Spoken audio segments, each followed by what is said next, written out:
এবং মাগরিবের সালাত আদায় করে সূরা ফালাক এবং নাস পড়বেন, পড়ে ফু দিবেন এবং মাথা থেকে পা পর্যন্ত বুলাবেন যতদূর সম্ভব। মাস্তাতা, হাদিসের ভাষা হলো যতদূর সম্ভব এটা করবেন। আল্লাহ তাআলা নিরাপদ রাখবেন যতক্ষণ হায়াত আছে। আর রাসূলুল্লাহ সাল্লাল্লাহু আলাইহি ওয়াসাল্লাম তাই আমল করেছেন। আয়েশা সিদ্দিকা রাদিয়াল্লাহু তাআলা আনহা তিনি বর্ণনা করেছেন যে রাসূলুল্লাহ বিছানায় আসলেও তিনি এই দুইটা সূরা পড়ে হাতের মধ্যে ফু দিয়ে মাথা থেকে পা পর্যন্ত বুলিয়ে দিতেন।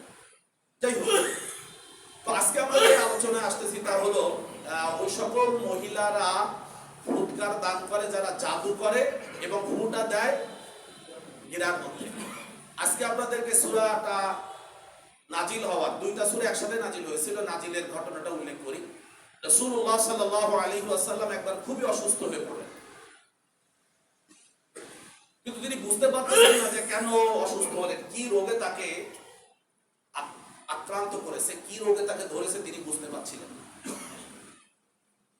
রাসূলুল্লাহ সাল্লাল্লাহু আলাইহি ওয়াসাল্লাম নিজে বর্ণনা করছেন যে আমি ঘুম পড়েছি রাতের বেলায়, তো এর মধ্যে আমি কিছু ফিসফিস আওয়াজ শুনতে পাচ্ছি। যে আওয়াজগুলির ধরনটা হলো এই যে একজন আমার মাথার কাছে এবং একজন আমার পায়ের কাছে দাঁড়িয়ে একজন আরেকজনকে জিজ্ঞেস করতেছে, তাই তুমি জানো এই লোকটা কি হয়েছে? তো বলছে, হ্যাঁ আমি জানি, এই লোকটাকে জাদু করা হয়েছে। কি দিয়ে জাদু করা হয়েছে? তো বলতেছে যে তার মাথার আঁচড়ানো চুলের কিছু অংশ গ্রহণ করে সেটার ভেতরে জাদু করে ফু দেওয়া হয়েছে এবং সেখানে 11টা গিট আছে, চুলের মধ্যে 11টা গিট আছে। এবার প্রথম প্রশ্নকারী ব্যক্তি বলতেছে যে তা এটা কোথায় রাখা হয়েছে জাদু করার পরে? তো বলতেছে যে খারওয়ান নামক কূপের ভিতরে রাখা হয়েছে। কে এটা করেছে? তো দ্বিতীয় উত্তরদানকারী ব্যক্তি তিনি বললেন যে করেছে লাবিদ ইবনে আসাম। রাসূলুল্লাহ সাল্লাল্লাহু আলাইহি ওয়াসাল্লাম বলেন, এরপরে জিবরিল আলাইহিস সালাম আমার উপরে সূরা ফালাক এবং নাস একসঙ্গে নাজিল করলেন। রাসূলুল্লাহ সাল্লাল্লাহু আলাইহি ওয়াসাল্লাম সকালবেলা যখন উঠলেন, সালাতুল ফজর আদায় করলেন, এরপরে তিনি গেলেন ওই কুয়ার কাছে, যে কুয়ার নাম ওই ফেরেশতা বলেছে। যাওয়ার পরে তিনি দেখলেন যে সেখানে একটা পাথর বা শক্ত কিছু দিয়ে তার তলদেশে কিছু চেপে রাখা। সেখানে এক ব্যক্তিকে নামিয়ে দিলেন, তিনি সেটা সরিয়ে উঠায় নিয়ে আসলেন। আসার পরে দেখা গেল সেখানে চুলের মধ্যে সত্যিই 11টা গিট দেওয়া আছে। সূরা ফালাকের মধ্যে আয়াত সংখ্যা 5, নাসের মধ্যে আয়াত সংখ্যা 6, দুইটা যোগ করলে হয় 11। অমিন শাররিন নাফাসাতি ফিল উকাদ। রাসূলুল্লাহ সাল্লাল্লাহু আলাইহি ওয়াসাল্লাম সূরা নাস ফালাকের এক একটা আয়াত পড়তে লাগলেন আর একটা গিট ধরে সামনে ফু দিতে লাগলেন, যে কারণে এক একটা গিট খুলে যেতে লাগলো। গিটগুলি সব খুলে গেল। রাসূলুল্লাহ সাল্লাল্লাহু আলাইহি ওয়াসাল্লাম সুস্থ হয়ে গেলেন। এটি হলো এটা শানে নুজুলের সংক্ষিপ্ত রূপ। অবশ্য তাফসীরে কুরতুবীর মধ্যে উল্লেখ করা হয়েছে যে লাবিদ বিন আসাম সে জাদু করে নাই, জাদুটা করেছিল তার মেয়েরা। লোকটা ছিল ইহুদি, সে ইসলাম গ্রহণের বাহানা করে রাসূলুল্লাহ সাল্লাল্লাহু আলাইহি ওয়াসাল্লামের কাছে আসতো এবং রাসূলের কিছু দেহ থেকে খসে পড়া জিনিসকে সে সংগ্রহ করত, যেমন চুল, আবার যে চিরুনি ব্যবহার করতো সেই চিরুনির ভাঙা দাঁত, রাসূলুল্লাহ সাল্লাল্লাহু আলাইহি ওয়াসাল্লামের ব্যবহৃত কাপড়ের কিছু টুকরা, এগুলি সে সংগ্রহ করত। লোকটা ছিল ইহুদি, ইসলামের অভিনয় করেছে, মূলত লোকটা মুনাফিক। তার মেয়েরা জাদু করেছিল আর ওই লোকটা বহন করে নিয়ে ওই খাওয়ানাক নামক কূপের মধ্যে এটা রেখে আসছিল। আজকের আলোচনায় এখানে কোরআনের এই শব্দটা অমিন শাররিন নাফাসাতি ফিল উকাদি, আকদের মধ্যে যেখানে চুক্তি হয় সেখানে শয়তানের কাজ হলো গিট দেওয়া। কি দাও? গিট দাও। আর গিটের মধ্যে কি করবে? ফু দিবে। ফু দিলে যাতে করে গিটটা মজবুত হয়। এক ফুতে গিট খুলবে, আর এক গিটে ফু আটকাবে। খুব মনোযোগ দিয়ে বুঝবে। জাদুর ফু দিলে গিট আটকাবে, আর কোরআনের ফু দিলে গিট খুলবে। একই ফু চুলার আগুন নিভায় দেয়, আর আরেক ফুতে আগুন আস্তে আস্তে জ্বালায় দেয়। এই অভিজ্ঞতা আপনাদের আছে, আমি আগে প্রথমেই বলেছিলাম। সুতরাং ফু দেওয়ার ক্ষেত্রেও কিছু বৈশিষ্ট্য আছে। আমি আজকে আপনাদের সামনে যে কথাগুলো নিয়ে আসতে চেয়েছি সেটি হলো, গত জুমায় যে আলোচনাটা করতেছিলাম, বিবাহ বন্ধন এটা একটা আক্ত, বন্ধন, আক্ত। এখানে শয়তান ফু দিতে কোনো ধরনের কার্পণ্য করে না, এবং আমাদের প্রত্যেকের বিবাহ সাথীর ক্ষেত্রে সে ফু দিয়েছে, এবং কোনো কোনো ক্ষেত্রে সে এতটা বিজয়ী হয়েছে যে বিজয়ের হাসিতে আমাদের সন্তানরা তার দলে চলে গেছে। শয়তানের বিজয়ের হাসিতে আমাদের সন্তানরা তার দলে, কারণ সে বলতেছে যে ঠিকই আছে, এখন তো পুরো আমার আয়ত্তে। এই দম্পতির জীবন থেকে যে সন্তানরা আসবে, সব সন্তানগুলি আমার দলে থাকবে। কারণ বিবাহ বন্ধন হলো পৃথিবীতে মানুষ আসার সূচনা, মূল পথ। আর এই পথ দিয়ে যেন মানুষ আসতে না পারে সে চেষ্টা সে করে যায়। আর যদি আসে তাহলে সেখানে যেন আমার কোনো ভূমিকা থাকে, সেজন্য সে এই কাজগুলো করে বিবাহের শুরু থেকেই। এমনকি বিবাহ ভাঙ্গার ক্ষেত্রেও শয়তানের ভূমিকা থাকে। এখানে আসছে যে কথাগুলো তাফসীরের মধ্যে, তা হলো যে মহিলারা তাদের মুখের কথা, এটার মধ্যে জাদু আছে। যেহেতু জাদুর কথা আছে, মহিলাদের চেহারার মধ্যে জাদু আছে। মহিলাদের চোখের চাহনিতে জাদু আছে। তাদের দেহের অঙ্গভঙ্গির মধ্যে জাদু আছে। আমি যে তাফসীরটা পড়েছি মাহমুদ আশ-শাওয়াবের, তার মধ্যে কথাগুলো লেখা আছে। আরবিতে আমি পড়েছি, লিখেও নিয়ে আসছি। এই কথাগুলো জুমায়ও পড়বো আপনাদের সামনে, তো বাংলা বলতেছি আর কি। মহিলাদের কথা এখানে নাফাসাতি, এখানে স্ত্রীলিঙ্গ শব্দটা ব্যবহার করা হলো কেন? পুরুষরা কি ফু দেয় না? পুরুষরাও ফু দেয়, জাদু করে পুরুষরা, কিন্তু বেশিরভাগ ক্ষেত্রে নারীদের ফুতে বেশি কাজ হয়। এখন ফু বলতে কি বোঝানো হচ্ছে, সেটা মুফাসসিরিন কিরাম যেটা লিখেছেন সেটা হলো নারীদের ফু। তার মানে হলো নারী দেহের সবকিছুর মধ্যে, আপনার স্ত্রী আপনার জন্য ঈমান রক্ষাকারী, আপনার মা, বোন, দাদি, যে 14 জনকে বিয়ে করা আপনার জন্য হালাল নয়, এরা আপনার জন্য ঈমান রক্ষাকারী। কিন্তু এর বাইরে যত মহিলারা আছে তারা আপনার আমার জন্য ঈমান হরণকারী, ঈমান ধ্বংসকারী। কারণ তাদের কথায় জাদু আছে, চেহারায় জাদু আছে, চাহনিতে জাদু আছে, অঙ্গভঙ্গিতে জাদু আছে। রাসূলুল্লাহ সাল্লাল্লাহু আলাইহি ওয়াসাল্লাম ইরশাদ করেছেন, বুখারী শরীফের হাদিস, যে পৃথিবীর কোন বীর পুরুষকে যদি কোন অন্য বীর পুরুষ পরাজিত করতে না পারে, তাহলে একজন নারী তার চোখের চাহনি দিয়ে ওই বীর পুরুষকে সহজেই পরাজিত করতে পারে।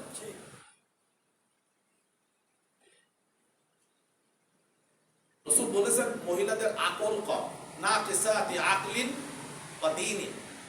মহিলাদের মেধাগতভাবে তারা একটু পুরুষের তুলনায় কম, কিন্তু রাসূলুল্লাহ বলছেন মেধা কম বলে তারা পুরুষকে পরাজিত করতে একটুও দুর্বল না।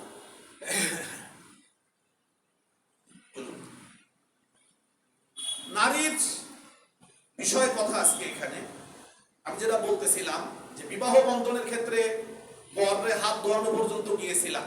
আপনাদের খেয়াল আছে যে হাত ধোয়াতে আসছে তারাও মহিলা। শরিয়াতে দেখা যায় কিনা সেটা আমরা যাচাই করার সুযোগ পাই। আমরা একটা নিয়ম করেছি যে যে বিয়ে করবে তাকে হাত ধোয়াতে হবে। কোরআন সুন্নাহর মধ্যে এমন কোনো নিয়ম, ইসলামী শরিয়াতে এমন কোনো নিয়ম নেই।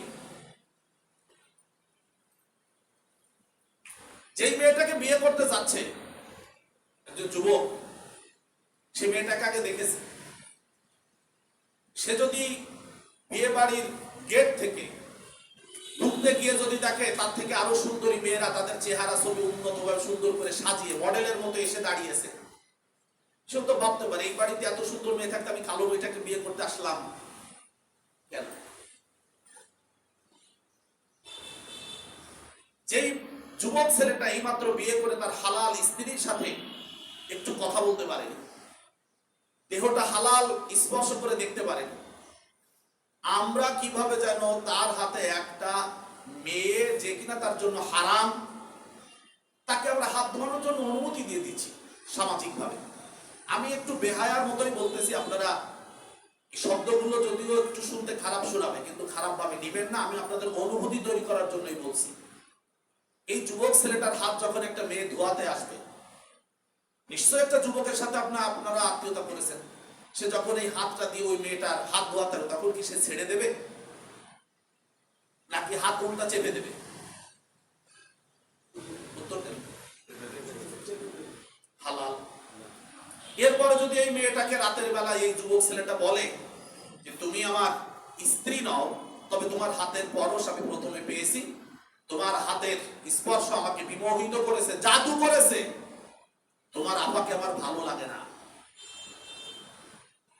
তখন বলতে হবে যে ছেলেটা স্বভাব খারাপ, চরিত্রহীন, আরো অনেক কিছু। রাগ করবেন, আমি ক্ষমা প্রার্থী, আগে বলে দিচ্ছি। শয়তানের হু এখানে এমন ভাবে দেওয়া হয়েছে যে এটা যে গুনাহে কবিরা এবং এটা যে কত মারাত্মক গুনাহ, এর জন্য বহু সংসার ভেঙে গেছে, তার কোনো ইয়ত্তা নেই। খালি শয়তান বিবাহের দিনে ফু দিয়ে দিল, একটা যুবতী মেয়ের হাত ধরা দিলাম আমরা। এই মেয়েটাকে যদি রাস্তার একজন পুরুষ যদি টিজিং করতো, আপনাদের ভাষায়, আমাদের ভাষায় যদি টিজিং করতো, রুমালটা টেনে ধরতো, ওড়নাটা টেনে ধরতো, তার বিরুদ্ধে টিজিং এর মামলা হতো। কিন্তু আমরা তো ইচ্ছে করে তাকে নতুন জামাইয়ের হাতে তুলে দিলাম যে তুমি ইচ্ছে মতো টিজিং করো, আমরা তোমাকে কিছু বলবো না, ইউ আর পারমিটেড টুডে, তুমি আজকে অনুমতি প্রাপ্ত, তুমি করো। একজন যুবক ছেলের হাতের চাপ একটা মেয়ে সহ্য করতে পারে, কান্নাকাটি করতেছে, ছেড়ে দেন, থাক। অনুভূতির কাছে জিজ্ঞেস করুন। আল্লাহ আমাদেরকে মাফ করে দিন, আমাদেরকে মাফ করে দিন। গোটা সমাজ ব্যবস্থায় এটা কেমন জানে একদম মানে ফরজের মতো হয়ে গেছে। বিয়ে বাড়িতে আলোচনা হলে বিয়ের ব্যাপারে হাত ধোয়ানো কত, গেটে কত দেবেন? 10,000 টাকা গেট ধোয়া, গেট ধোয়া 10,000। হাত ধোয়ানো কত? 1,000 টাকাই নেই। না না না, এখন আর 1,000 টাকা ধোয়া কত? 5,000 দেবেন। না ভাই, ওই 10,000-এর মধ্যেই কভার করে নেন, পরে 1,000 দিবেন, 11,000 দেবেন। তার এটা একটা বিবাহের অঙ্গ হিসেবে পরিগণিত হয়েছে হাত ধোয়ানো, ফরজ। হারামটাকে আমরা ফরজ করেছি। আমিন শাররিন নাফাসাতি ফিল উকাদ, শয়তান এখানে ফু দিয়ে আমাদেরকে বিমোহিত করেছে, জাদুগ্রস্ত করে ফেলেছে, আমাদের অনুভূতি নেই, মেয়ের বাপেরও অনুভূতি নেই। যেই মেয়েটাকে হাত ধোয়ানোর জন্য নিয়ে আসা হচ্ছে, সেই মেয়েটা ওই পরিবারের কোনো আত্মীয় হবে, তারও অনুমতিতে কাজে আসতেছে না, আমার মেয়েটাকে নিয়ে তার এই যুবক ছেলেটার হাতে তুলে দেওয়া হচ্ছে। কখনো কখনো মেয়ের বাবাদের এমনও বলতে শোনা গেছে যে কই সে মেয়েটা, কই হাত ধোয়াবে না, সে জামাই বেচারার হাত শুকিয়ে যাচ্ছে, কতক্ষণে বসে থাকবে। এটাকে আমরা আবার অপমানের মতো মনে করেছি। কোন কোন জামাই বাবাজির অভিভাবকরা যারা যান বিয়েতে, তাদেরকেও দেখেছি কথা বলতে শুনেছি আমি নিজেও, যে আমার ছেলেটা বিয়ে করতে আসলো, হাত ধোয়াতে আসলো না, এমন মানে এরা আমার ছেলেটার কোনো জামাই হিসেবে কোনো দামই দিল না।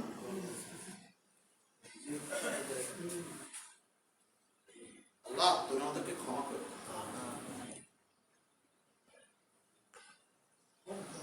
এরপরে তো যা আছে তা তো আছে, আর দুই একটা বলে সমাপ্ত করে দেবো এই বিষয়ে।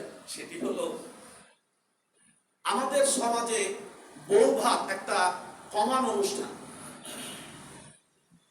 আপনারা বলবেন আমাকে ইসলামী শরিয়াতের পরিভাষা ওলিমা। আব্দুর রহমান ইবনে আউফ রাদিয়াল্লাহু তাআলা আনহু রাসূলের সামনে আসলেন, রাসূলুল্লাহ বললেন, আব্দুর রহমান, আমি তোমাকে কয়েকদিন ধরে দেখতে পাচ্ছি না, কোথায় ছিলে? তো তিনি উত্তর দিতে যাবেন, এর মধ্যে তিনি তাকিয়ে, রাসূলুল্লাহ তাকিয়ে দেখলেন যে তার হাতে একটু মেহেদি লাগানো আছে আঙ্গুলে। রাসূলুল্লাহ বললেন, বিয়ে করেছো? বললেন জি। রাসূল কিন্তু বলেন না, দাওয়াত তো করলেন না। রসুলকে না বলে বিয়ে করা যায়? রসুলের উপস্থিতিতে যায়, বিয়ে করেছেন। রসুল্লাহ বললেন, যেহেতু বিয়েতে তুমি দাওয়াত করতে পারোনি, আউলিম ওয়ালাউ বিশাতি, একটা ছাগল হলো, সেই ছাগলটা জবাই করে অলিমা করে দাও, যারা আছে তাদেরকে বিবাহ উত্তর খাওয়া দাওয়ার ব্যবস্থা করে দাও। এটাতে ইসলামী শরিয়াতের পরিভাষা অলিমা। বলেন, সবাই বলেন অলিমা। আমরা কি অনুষ্ঠান করতেছি অলিমার পরিবর্তে? বউ ভাত। এটা মুসলমানদের কোন সংস্কৃতি বা না, মুসলমানদের আদর্শিক কোন অনুষ্ঠান না, কারণ এটা হলো হিন্দুদের অনুষ্ঠান। বউ কর্তৃক পরের পুরুষ আত্মীয়দের মুখে খাবার তুলে দেওয়ার যে অনুষ্ঠান, সেটার নাম বউ কর্তৃক প্রদত্ত ভাত, বউ ভাত। যেমন হিন্দুদের অন্নপ্রাশন একটা অনুষ্ঠান আছে, বাচ্চারা যখন খাবার খেতে শুরু করে, ভাত খেতে পারবে, তখন তারা একটা ঘটা করে অনুষ্ঠান করে এবং সেখানে তাদের পক্ষ থেকে আত্মীয় স্বজনরা যারা আসবে সবাই বাচ্চার মুখে একটা, দেড়টা, দুইটা করে ভাত তুলে দেবে। এটার নাম হলো অন্নপ্রাশন। আমাদের মুসলমানদের মধ্যে এটা কোনো কোনো জায়গায় হতে শোনা যাচ্ছে। বউ ভাত তো মাশাআল্লাহ আমরা একদম মানে গ্রহণ করে ফেলেছি। অলিমা যে এটা মুসলমানদের আয়োজন তা আমরা ভুলে গেছি। কোনো গেটে লেখা দেখতে পাওয়া যায় না যে অলিমা অনুষ্ঠান। এমনকি আপনারা যেখানে বিয়ের অনুষ্ঠানটা সাজানোর জন্য কার্ড কিনতে পাওয়া যায়, বিভিন্ন লেখনী কিনতে পাওয়া যায়, সেখানে দেখা যায় বউ ভাতের কার্ড পাওয়া যায়, ওর একটা টানা দিলে বাস শেষ। অলিমা লেখা কার্ড পাওয়া যায় না, নিজেদের হাতে লিখতে হয়। তাহলে এখানেও শয়তান আমাদেরকে সবল দিতে সক্ষম হয়েছে। আপনাদের হাজার হাজার ঘটনার দৃষ্টান্ত আপনাদের সামনে আছে। আমার এক শ্রদ্ধেয় কাকা মাঝে বলতেছিলেন যে বাগনের বিয়ে গেলাম অলিমা খাইতে, যে দেখি লেখা বউ ভাত। তা আমি চিন্তা করলাম যে অলিমা খাইতে এসে বউ ভাত খেয়ে যাবো, বাড়ি চলে যায়। আবার কত যে চিন্তা করছি, বড় বোনের ছেলের বিয়ে, তা বোনটারে বলে যায় যে আইছিলাম অলিমা খাইতে, তা দেখলাম তো বউ ভাত, আমি তো বউ ভাত খাই না, তারপর চলে যাচ্ছে। বাড়ির মধ্যে ঢুকে দেখি সে মেয়ের উঠানের এক কোনায় বউরে স্টেজ বানায় তার উপরে চেয়ারে বসা রেখেছে সকালে।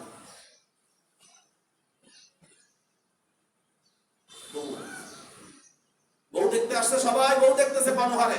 ইসলামী শরিয়াতে এটা বৈধ, হারাম। আপনার স্ত্রী সবাই দেখে যাবে, দেখানোর জন্য আপনি এটাকে বাজারে বাজারজাত করেছেন।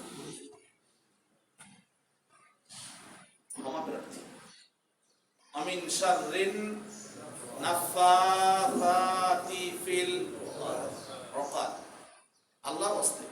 আপনারা তো আব্দুল কাদের জিলানী রাহমাতুল্লাহ আলাইহির ঘটনা শুনেছেন, তার মায়ের কথা শুনেছেন, তার বাবা বলেছিলেন, অর্থাৎ আব্দুল কাদের জিলানীর নানা। ঘটনা মাশহুর, বাস্তবতা আল্লাহু আলাম, আল্লাহ ভালো জানেন।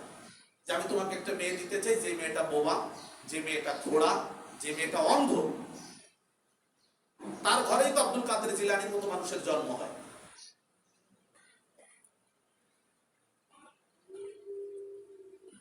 আমরা এই শয়তানের সবল থেকে বাঁচতে চাই, আমাদের সন্তানদেরকে বাঁচাতে চাই। রাজি আছেন কিনা? মানসিকভাবে প্রস্তুতি নেন। আপনি যে যেখানে আছেন সেই কর্নারেই বলবেন। আমি বাধাগ্রস্ত হই বিভিন্ন অনুষ্ঠানে, গেট টেট ধরাধরি থাকলে, আমি যদি বিয়ের অনুষ্ঠানের কোনো দায়িত্বে থাকি অথবা মেহমানও হই, আমি গিয়ে বলে এটা ইসলামী শরীয়তে জায়েজ না, আপনারা গেট ধরবেন না। যদি গেট ধরতে হয় আমি থাকবো, মেয়ের বাবা কই আসেন, আমরা দুজনে ধরি, অথবা আপনাদের দুই মুরব্বীকে ডাকেন, এখানে কোনো মেয়েরা আসতে পারবে না। আরে হুজুর রে কিটা দাওয়াত দিছে, হুজুর রে হুজুর আপনি বুঝবেন না, আমাদের একটা সামাজিক নিয়ম আছে। সামাজিক নিয়ম যাতে জাহান্নামে যাওয়া যায়। সামাজিক নিয়মটা আমরা তৈরি করছি কেন? যাতে সহজে আমরা জাহান্নামে যেতে পারি।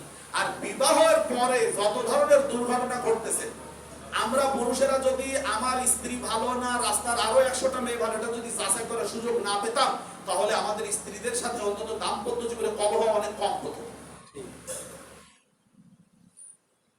রাসূলুল্লাহ সাল্লাল্লাহু আলাইহি ওয়াসাল্লাম ইরশাদ করেছেন, আকাম মিন কাসিয়াতিন আরিয়াত মাইলাতুন মুমিলাত আবহারাত মিন জিসমিহা মা ইহরামু ইযহারুহু ওয়া কাশাফাত মিনহু মা ইয়াজিবু সাতারুহু ফাগারারাত শাবাবান আমিনিন। মহিলাদের দেহটাকে আল্লাহ রাব্বুল আলামিন ঢেকে রাখতে নির্দেশ দিয়েছেন। শুধুমাত্র দেহের নিতান্ত প্রয়োজনীয় দুইটা অঙ্গের কথা আছে, একটা হলো হাতের তালু, আর একটা হলো চেহারার এইটুকু, নিতান্ত প্রয়োজন হলে বের করবে। আর সেই প্রয়োজন হলো সাক্ষী যখন সাক্ষ্য দিবে তখন যেন ওই মহিলাটাকে চিনতে পারে যে হ্যাঁ এই মহিলা এই অন্যায় করেছে। মুখ ঢাকা থাকলে বুঝতে পারবে না, সেজন্য তার মুখটা ওই সময় বের করা প্রয়োজন। অথবা কোন মহিলা আপনার কাছে টাকা পাবে, আপনি তাকে টাকা দিচ্ছেন, এই মহিলাটা আসলে সেই মহিলা কিনা নাকি নেকাব করে মুখ ঢেকে সে আর একজনের টাকাটা আপনার কাছে নিয়ে যাচ্ছে, এই জন্য তাকে বলতে হবে যে আমি একটু আপনার চেহারাটা দেখতে চাই যে আপনি কিনা। ওয়ালা ইউদিনা যিনাতাহুন্না ইল্লা মা যাহারা মিনহা। আলী রাদিয়াল্লাহু তাআলা আনহু বলছেন যে কুহুল, শুধু চোখের এইটুকু বের করে রাখতে পারবে মেয়েরা। সূরাতুল আহজাবের 59 নম্বর আয়াতে আল্লাহ তাআলা বলেছেন ইউদনিনা আলাইহিন্না মিন জালাবিবিহিন্না যালিকা আদনা আইয়ুরাফনা ফালা ইউযাইন। মহিলারা তাদের চলাচলের সময় মাথার উপর থেকে একটা চাদর ছেড়ে দিবে, ইউদনিনা ঝুলায় দিবে, আলাইহিন্না তাদের দেহের উপরে, মিন জালাবিবিহিন্না, জিলবাব মানে বড় চাদর, যেটাকে আমরা এখন বলি পাকিস্তানি চাদর বলতে আমাদের মায়েরা বোনেরা বলে পাকিস্তানি চাদর, খুব বড়, ঢিলে ডালা বেশ আড়েও আছে। এটা মাথার উপর দিয়ে বড় চাদর ছেড়ে দিবে, ছেড়ে দেওয়ার পরে একটা চোখ আটকায় রাখবে আর একটা চোখ খোলা থাকবে। আল্লাহ তাআলা বলতেছেন তাহলে তোমাদেরকে কেউ টিজিং করতে পারবে না। কোরআনে টিজিং এর ওষুধ দেওয়া আছে। সম্মানিত হাজিরিন, মহিলাদের যেই সব অঙ্গগুলো ঢেকে রাখা আল্লাহ ফরজ করেছেন সেই অঙ্গগুলো তারা প্রকাশ করতেছে। উদ্দেশ্য পুরুষদেরকে আকর্ষণ করা, তার জাদু মন্ত্রের ছোঁয়ায় পুরুষদেরকে জাহান্নামী বানানোর পায় তারা।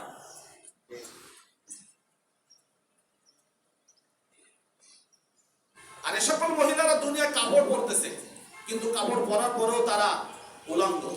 রাসূলুল্লাহ সাল্লাল্লাহু আলাইহি ওয়াসাল্লাম বলেছেন রুব্বা কাসিয়াতিন আরিয়াত, রুব্বা কাসিয়াতিন ফিদ দুনিয়া আরিয়াতুন ফিল আখিরাহ। অনেক মহিলারা আছে যারা দুনিয়ায় কাপড় পরিধানকারিনী হবে, কিন্তু কিয়ামতের দিন তারা হবে উলঙ্গিনী, তাদেরকে পোশাক দেওয়া হবে না। আরেকটা হাদিসের মধ্যে এসেছে রাসূলুল্লাহ সাল্লাল্লাহু আলাইহি ওয়াসাল্লাম বলেন নিসাউন আকাসিয়াতুন আরিয়াত মুমিলাতুন মাইলাত রুউসুহুন্না কাআসনিমাতিল বুখতিল মাইলাত লা ইয়াদখুলনাল জান্নাতা ওয়া লা ইয়াজিদনা রিহাহা। রাসূলুল্লাহ সাল্লাল্লাহু আলাইহি ওয়াসাল্লাম বলতেছেন নারীরা দুনিয়ায় পোশাক পরবে, কিন্তু পোশাক পরার পরেও তারা উলঙ্গ হয়ে যাবে, উলঙ্গিনী হবে। দুনিয়াতে তারা পোশাক পরবে, কিন্তু তাদের পোশাক পরার থেকে না পরা থাকলে ভালো হতো, তাহলে তার দিকে কোনো মানুষ তাকাতো না। যদি পরিপূর্ণ উলঙ্গ থাকতো কেউ তাকাতো না তার দিকে লজ্জায়, কিন্তু সে কাপড় পরার পরেও সে উলঙ্গিনী হয়েছে। তার মানে তার দৈহিক সৌষ্ঠব, তার দেহের আকর্ষণীয় অঙ্গগুলি যেন প্রকাশ না পায়, এটাই ছিল পোশাক পরার মূল উদ্দেশ্য। কিন্তু সে পোশাক এমন ভাবে পরেছে যে সেগুলো যেন বিকশিত হয়। রাসূলুল্লাহ সাথে সাথে উদ্দেশ্যটাও বলে দিয়েছেন মুমিলাতুন, তারা নিজেরাই পুরুষদের দিকে ঝুঁকে পড়ে, মাইলাতুন, তারা পুরুষদেরকে নিজেদের কাছে আকৃষ্ট করতে চায়, নিজেদেরকে আকর্ষণীয় করে তোলার জন্য তারা ডিজাইনেবল ফ্যাশনেবল পোশাক পরিধান করতেছে। দেহের মাজার উপরে যেটুকুন সৌন্দর্য আছে সেইটুকুনকে না ঢেকে ফুলের মতো পেখম তোলে ময়ূরের মতো নিচে। আমাদের জাদু মন্ত্রে আটকে গেছে। রাসূলুল্লাহ বলছেন এই সকল মহিলারা নিজেরা পুরুষদের প্রতি আকর্ষিত, আবার পুরুষদেরকে নিজেদের প্রতি আকর্ষণ করার জন্য তারা এই পোশাক পরবে। রাসূলুল্লাহ রেজাল্ট দিয়ে দিয়েছেন রুউসুহুন্না কাআসনিমাতিল বুখতিল মাইলাত, তাদের মাথাগুলি হবে উট চলার পথে যখন চলে তখন তার মাথা ঝুঁকাতে ঝুঁকাতে যেভাবে চলে সেভাবেই মহিলারা রাস্তায় চলবে। অর্থাৎ উট চলার সময় যখন তার মাথাটা লম্বা হওয়ার কারণে দোল খায়, নিচের দিকে ঝুঁকে পড়ে, এই মহিলারাও রাস্তায় চলার সময় তাদের মাথাটা এরকম সবসময় সামনে ঝুঁকতে থাকবে। লা ইয়াদখুলনাল জান্নাতা, এই মহিলারা কখনোই জান্নাতে যাবে না। শুধু তাই না, রাসূলুল্লাহ আরো কঠিন কথা বলেন ওয়ালা ইয়াজিদনা রিহাহা, জমা মুয়ান্নাস গায়েবের সিগা, লা ইয়াজিদনা, পাবে না। এই মহিলারা রিহাহা আই রিহাল জান্নাহ, জান্নাতের কোনো ঘেরানো করা পাবে না। আল্লাহ তাআলা আমাদেরকে হেফাজত করুন। আমিন। নাউযুবিল্লাহি মিন যালিক। আমরা এ থেকে পানা চাই, এ থেকে আমাদের মা, মেয়ে, সন্তান তাদেরকে আমরা বাঁচাতে চাই। মহিলারা রাস্তায় হাঁটার সময় ঝুঁকবে কেন? কারণটা কি? তারা তো স্লিপার পরে না, তারা হাই হিল পরে। আর হাই হিল পরলে পায়ের গোড়ালিটা থাকে পেছনে উঁচু আর পায়ের পাতাটা থাকে সামনে নিচু। সে তার নিজের ভারসাম্য রক্ষা করার জন্য তাই সামনের দিকে এক একটা খোট খায় আর পা ফেলে। রাসূলুল্লাহ বলেছেন সেই আজ থেকে 1450 বছর আগে, অথচ তা আমরা এখন দেখলে বুঝতেই পারি যে রাসূলের হাদিসটা এখন ঠিক আছে। সেজন্য বিতর্কিত লেখিকা তাসলিমা নাসরিন, আমি যেহেতু একজন পড়ুয়া মানুষ, পাঠক, আমি তাই তার অনেকগুলি লেখা বা বই পড়েছি, যে আসলে সে কি বলতে চায় সেটা বোঝার জন্য আমি তার বইগুলো পড়েছি। তো সে তার লেখা একটা বইয়ের এক জায়গায় গিয়ে লিখছে যে পুরুষদের উদ্ভাবিত জুতা বা স্যান্ডেল হলো হাই হিল। এটা পরে থাকলে মেয়েদেরকে ধরতে চাইলে মেয়েরা দৌড়ে পালাতে পারবে না, তার আগে পুরুষের হাতে ধরা পড়বে। সেজন্য এই হাই হিল হলো পুরুষ শাসিত সমাজে নারীদেরকে সহজে বাগে পাওয়ার ব্যবস্থা মাত্র। নুপুরও তাই, যাতে করে মহিলারা পালিয়ে যেতে না পারে। সেজন্য এক সময় এদেশের মালিকেরা মেয়েদের পায়ে নুপুর ভরিয়ে দিয়েছিল, যে পালাতে গেলে যেন অন্তত নুপুরের আওয়াজে টের পাওয়া যায় যে পালিয়ে যাচ্ছে। পরবর্তীতে এটা ফ্যাশন হয়েছে মেয়েদের। তাসলিমা নাসরিনের লেখা বইটি। তাহলে হাই হিল কেন পরানো হচ্ছে? যাতে করে মাথাটা ঝোঁক খায়। দেখেন রাসূলের হাদিস কত বাস্তব। রুউসুহুন্না, তাদের মাথা হবে কা আসনিমাতিল বুখতিল মাইলাতি। আসনিমাতুন মানে চুট, এদিক কাত হবে এদিক কাত হবে, মাথাটা সাথে কাটতে চুট হবে। আল্লাহ তাআলা আমাদেরকে হেফাজত করুন। নারীদের এই আকর্ষণীয় অবস্থা। এরপরে আরো কথা হলো যে এ সকল মহিলারা তারা যুবকদেরকে এমন ভাবে আকৃষ্ট করতেছে, জাদু করতেছে, সাহিরাত উয়ুনাহুম, মহিলারা এমন ভাবে সাজতেছে যে সে তার এই চেহারার সাহুরি দিয়ে পুরুষদেরকে তার প্রতি জাদুর মোহনীয় আকর্ষণে আকর্ষিত করতেছে এবং যুবকদেরকে নিরাপদে জাহান্নামী বানিয়ে দিচ্ছে। তারা নিজেরাও জাহান্নামী হচ্ছে, আমাদের যুব সমাজকেও জাহান্নামী বানাচ্ছে। আল্লাহ সুবহানাহু ওয়া তাআলা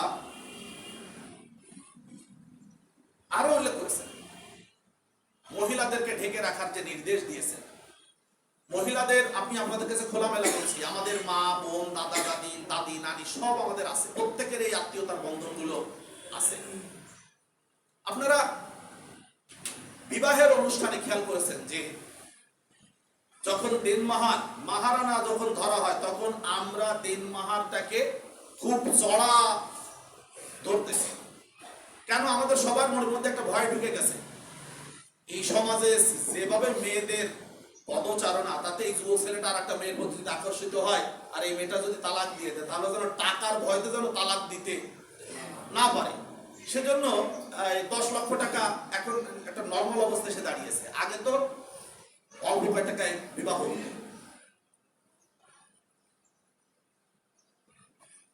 এই মেয়েটাকে আপনারা, যেই মেয়েটা রাস্তাঘাটে তার নিজের দেহের সব কিছুকে পুরুষদেরকে দেখায় দিয়েছে, দেখানোর পরে দাম কমে গেছে বলে এখন অভিভাবকরা আমরা জোর করে তার দামটা বাড়িয়ে দিয়ে তার একটা ছেলেকে তার অধীনে করে দিতে চেষ্টা করতেছি। অথচ দামি সম্পদটুকুকে সে মূল্যহীন তুচ্ছ মূল্যে বিক্রি করে দিয়েছেন। সূরা ইউসুফের ভাষা, ইউসুফ আলাইহিস সালামের ভাইরা কিছু ইউসুফ আলাইহিস সালামের কাছে গিয়ে বলছিল যে আমরা আপনার কাছে সামান্য কিছু বিনিময় মূল্য নিয়ে এসেছি। বিবিদাতিল মুজজাত, সামান্য কিছু মূল্য নিয়ে আসছি, আপনি আমাদেরকে ফাউফিলান আল কাইলা, আপনি আমাদেরকে বেশি করে খাদ্য খাবার দিবেন, আপনি অসুস্থ বাড়িতে। আমাদের মেয়েদের দেহকে আল্লাহ তাআলা কত দামি বানিয়েছে যে তাদের দেহ হলো একটা মানুষ তৈরির কারখানা বানিয়েছেন আল্লাহ তাআলা। সেটাকে তারা অবলীলায় বিক্রি করে দিচ্ছে মুজজাতিন, অল্প মূল্যে। বিনিময় কি হচ্ছে? সে তার নিজের দামকে নষ্ট করে দিচ্ছে। এজন্য আমি আপনাদের কাছে বিনয়ের সাথে আর্জি পেশ করছি, শুধু আপনাদের আমি যেখানেই কথা বলি সেখানেই কথাগুলো বলার চেষ্টা করি। আমরা চেষ্টা করি আমাদের এই দামি সম্পদগুলোকে আমরা মূল্য দিয়ে মূল্যায়ন করে তাদেরকে আমরা রক্ষা করার চেষ্টা করি, তাহলে সেও জান্নাতি হবে, আমরাও জান্নাতি হতে পারবো। আল্লাহ কবুল করুন। সম্মানিত হাজিরিন, আমি আমার আলোচনা দীর্ঘ করছি না, আমরা সুন্নাত পড়ে নেব। আল্লাহ তাআলা যেন আমাদের সকলকে ক্ষমা করে দেন। আর আপনাদের কাছে আমি ছোট্ট করে একটু দোয়াও চাইবো, সেটি হলো আমার শ্রদ্ধেয়া শাশুড়ি, তিনি গত সোমবার দিবাগত রাত 3টায় ঢাকাতে চিকিৎসাধীন অবস্থায় ইন্তেকাল করেছেন। তিনি ব্লাড ক্যান্সারে আক্রান্ত ছিলেন, চিকিৎসা খুলনাতেও হয়েছে, আমার বাসায় ছিলেন, এরপরে আবার ঢাকাতেও ছিলেন 3 মাস প্রায়। শারীরিক অবস্থার খুব তেমন উন্নতি বোঝা যাচ্ছিল না। তো একজন ব্যতিক্রম মানুষ, মানে আমার শাশুড়ি হিসেবে বলছি না, একজন ব্যতিক্রম মানুষ, দাঈ ইলাল্লাহর কাজ করতেন। আর আমার শ্বশুর বাড়িটা হলো 60 গম্বুজ মসজিদ, আপনারা নিশ্চয়ই নাম শুনেছেন বা দেখেছেন। এই মসজিদ থেকে যাত্রাপুর যেতে 3 কিলোমিটার সামনে বাদখালী গ্রাম। তো আমার শাশুড়ি দাঈ ইলাল্লাহর কাজ করতেন, অর্থাৎ মানুষের বাড়িতে বাড়িতে গিয়ে কোরআনের দাওয়াত দিতেন মানুষকে। আরো কিছু দায়িত্ব তিনি পালন করতেন। ব্যতিক্রম মানুষ আমার জীবনে ছিল। আমার আম্মা তো অবশ্যই আছেন শ্রদ্ধেয়া, মায়ের সাথে কারো তুলনা হয় না, কিন্তু এই মানুষটার বিয়োগে আমি অবশ্য কাঁদিনি, হাউমাউ করে কাঁদিনি, কিন্তু সবসময় ভিতরে একটা শূন্যতা অনুভব করছি। মানে তিনি এক কথার মানুষ ছিলেন। আমি যদি গিয়ে আমি হাজির হতাম, আমার জিজ্ঞেস করতেন, মনে কি খাবা? কিছু খাবো, 1 গ্লাস পানি দেন। তো আমার শাশুড়ি বুঝতেন জামাই যা বলেছে ওইটাই সঠিক, সে 1 গ্লাস পানি আমার সামনে দিতেন। তিনি বুঝতেন যে সে সহজ মানুষ, আমিও সহজ মানুষ। আমার সবেদা আছে, সবেদা খাবো। তো দেখা গেল যে 1 প্লেট ভরে কতগুলো সবেদা সামনে হাজির করে দিল, একটা চামচ দিয়ে দিল সামনে, চামচ দিয়ে সবেদা খেতে আবার মজা। ওই যে বলেছি সবেদা খাবো, বাস থাকলে দিছি। জিজ্ঞেস করতেন তুমি রাতে থাকবা? না। তো আমার শাশুড়ি বুঝতেন জামাই বলেছে না, ওইটাই সঠিক। আর এরপর আবার অনেকে বলে না কেন থাকবা না, এত রাতে যাবা কেন, গেলি সমস্যা, থাকলি সমস্যা কি, সকালে যেও। এটা যেটা পেশাল পড়ার যে একটা ব্যাপার আছে, এই ব্যাপারটা তার মধ্যে আমার এই 26 বছরে আমি দেখি। মনে বলেছে চলে যাবে, তোর তার কাজ আছে চলে যাবে, আমি কেন তো রাখতে পারি। এটা ব্যতিক্রম মানুষ। আরো অনেক ভালো গুণাবলী আছে, যেহেতু আপনাদের পরিচয় নেই আমি শুধু একটু বললাম। আমরা আল্লাহ তাআলার কাছে সাহায্য চাই, আল্লাহ তাআলা তাকে যেন জান্নাতের মেহমান হিসেবে কবুল করেন।